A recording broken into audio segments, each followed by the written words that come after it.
Hi అండి. రోజు కూరలు తిని తిని బోరింగ్గా ఉందా? నోటికి ఏదైనా కారం కారంగా రుచిగా తినాలనిపిస్తే నేను చెప్పినట్టుగా కాకరకాయ వెల్లుల్లి కారం ఒకసారి ట్రై చేయండి. వేడి వేడి అన్నంలో 2 చుక్కలు నెయ్యి వేసుకొని తింటే ఆ రుచిని మాటల్లో చెప్పలేమండి. అంత కమ్మగా ఉంటుంది. ఒకసారి చేసి పెట్టుకుంటే 20 రోజుల దాకా నిల్వ ఉంటుంది అని అనుకుంటామా? కంచంలో కాకరకాయ చూడంగానే కూరలన్నీ పక్కకు నెట్టేసి ఖాళీ చేసేస్తామండి కాకరకాయతో. మరి ఇంకెందుకు ఆలస్యం, రండి వెళ్ళి చేసేద్దాం. ముందుగా అరకిలో కాకరకాయలు తీసుకున్నానండి. వీటిని చెక్కు తీసుకుందాం.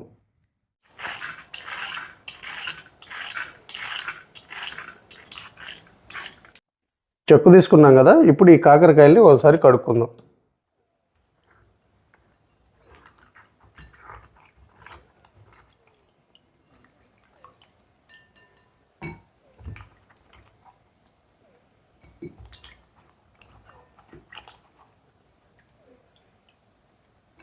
ఇప్పుడు కడుక్కున్న కాకరకాయల్ని అటు ఇటు చివర్లు కట్ చేసి అరంగుల మందాన కట్ చేసుకున్నాం.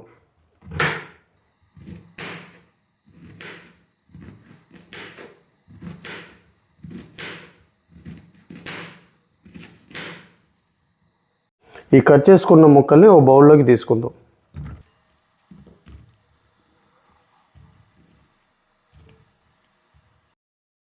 ఇప్పుడు ఇందులో 1/2 టేబుల్ స్పూన్ ఉప్పు, 1/2 టేబుల్ స్పూన్ పసుపు. ఇప్పుడు ఈ ఉప్పు పసుపుని ముక్కలకు బాగా పట్టిద్దాం. ఇలా కలుపుకున్నాం కదా, ఇప్పుడు 10 నిమిషాలు పక్కన పెట్టుకుందాం. 10 నిమిషాలు అయిపోయిందండి. ఇప్పుడు కాకరకాయల నీరుని పిండేసుకుందాం.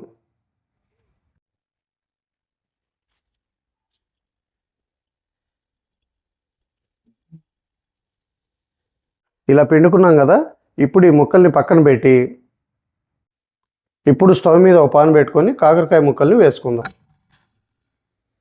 ఇప్పుడు ఇందులో ఒక 200 ml మజ్జిగ పోసి స్టవ్ని మీడియం ఫ్లేమ్లో పెట్టుకొని మధ్య మధ్యలో కలుపుకుంటూ మజ్జిగన్నీ ఎగిరిపోయేంత వరకు ఉడికించుకుందాం. చూసారు కదండి, మజ్జిగన్నీ ఇంకిపోయినాయి కదా. ఇప్పుడు స్టవ్ ఆఫ్ చేసుకొని ప్లేట్లోకి తీసుకుందాం.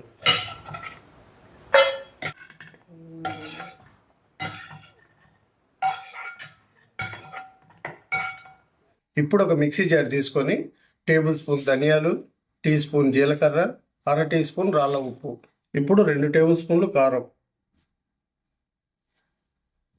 ఇప్పుడు ఇందులోనే ఒక 20 వెల్లుల్లి రెబ్బలు.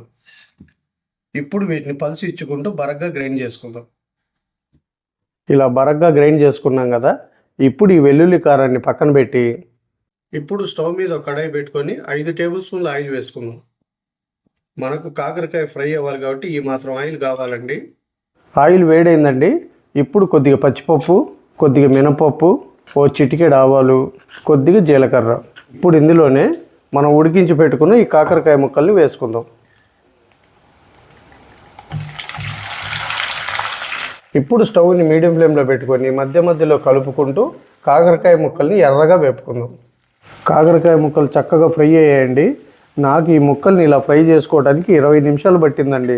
స్టవ్ని లో టు మీడియం అడ్జస్ట్ చేసుకుంటూ ఫ్రై చేసుకున్నాను.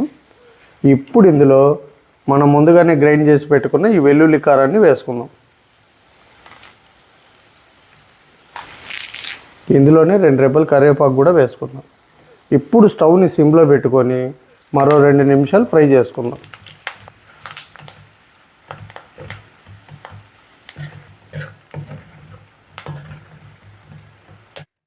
2 నిమిషాలు అయిపోయిందండి. కాకరకాయ వెల్లుల్లి కారం అయితే రెడీ అయిపోయింది. మరి ఇంకెందుకు ఆలస్యం, వేడి వేడి అన్నంలో ఈ కాకరకాయ కారం వేసుకొని ఓ పట్టు పట్టేద్దాం రండి.